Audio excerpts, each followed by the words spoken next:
West ইন্ডিজে অনুষ্ঠিত সবশেষ টি-20 বিশ্বকাপে দেশের লাল সবুজ জার্সিতে দেখা গেছে টাইগার অলরাউন্ডার ও জাতীয় দলের সাবেক অধিনায়ক সাকিব আল হাসানকে।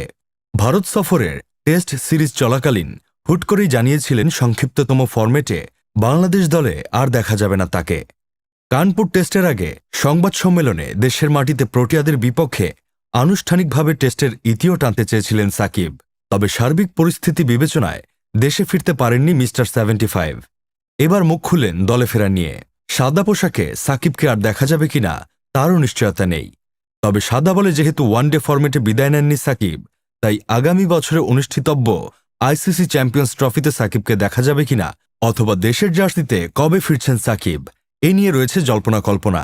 দুবাইয়ে আবুধাবি টি10 লিগ শুরুর আগের দিন সাংবাদিকদের প্রশ্নের জবাবে বিষয়টি নিশ্চিত করেছেন সাকিব নিজেই। জাতীয় দলে ফেরা নিয়ে এক প্রশ্নের জবাবে অনেকটা হেসেই সাকিব আল হাসান বলেছেন, এই টুর্নামেন্টের পরে দেখা যাবে। এরপরই জানতে চাওয়া হয়, আসন্ন চ্যাম্পিয়ন্স ট্রফিতে আপনাকে দলে দেখা যাবে কিনা। সেখানেও সাকিবের ছোট উত্তর, এখন এই টুর্নামেন্ট নিয়ে পুরো ফোকাসড করছি। আইসিসি চ্যাম্পিয়ন্স ট্রফি শুরু হবে আগামী ফেব্রুয়ারি-মার্চ মাসে। সবকিছু ঠিক থাকলে সেই টুর্নামেন্ট থেকেই অবসরে যাবেন সাকিব।